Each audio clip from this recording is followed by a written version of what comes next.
Меѓу најголемите предизвици во економијата за премиерот годинава ќе биде враќањето на еврообврзницата од 700 милиони евра наследено од претходната влада. Вели дека веќе размислуваат и за следните 2 години, кога вкупно ќе треба да вратат 1 милиарда и 200 милиони евра за еврообврзници, исто така земени од претходната влада.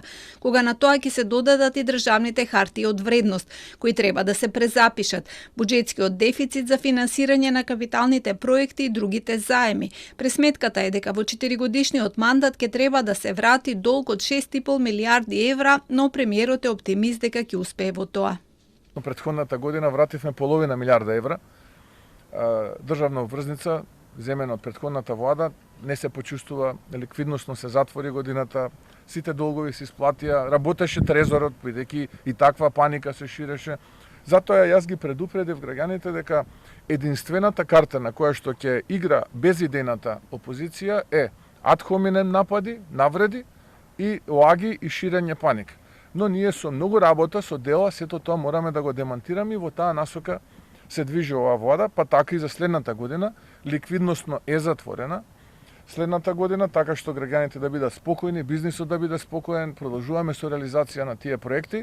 Анализата на СДСМ пак е поинаква. Тврдат дека во многу параметри, како буџетот, движењата во финансиите и енергетиката, и оваа година ќе биде една од најкризните години со кои граѓаните ќе се соочат.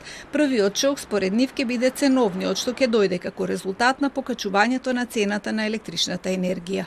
Да имаме неконтролиран раст на цените на струјата, само поради тоа што енергетскиот систем не се менаџира добро, односно нашите производствени капацитети произведуваат околу 50% од капацитетот кој што би можела да го произведуваат и со тоа да има ефтина струја за нашите граѓани, ако енергетскиот систем се менаџира добро. Во делот на буџетот, огромна буџетска дупка, милиарда евра до крајот на оваа година, 25-та, која што ќе се префарли следната година, која што ќе значи ништо друго освен нови задолжувања. Образложението дека растот на платите ќе предизвика и раст на инфлацијата за Филипче не е соодветно и вели дека има механизми со кои тоа може да се спречи, како што е владина поддршка во делот на придонесите за работодавачите да не го почувствуваат покачувањето. Дали во реалноста ќе се преточи песимизмот на опозицијата или оптимизмот на власта ќе покаже статистиката. Бројките од периодот што следи ќе бидат најдобриот показател за тоа кој бил во право.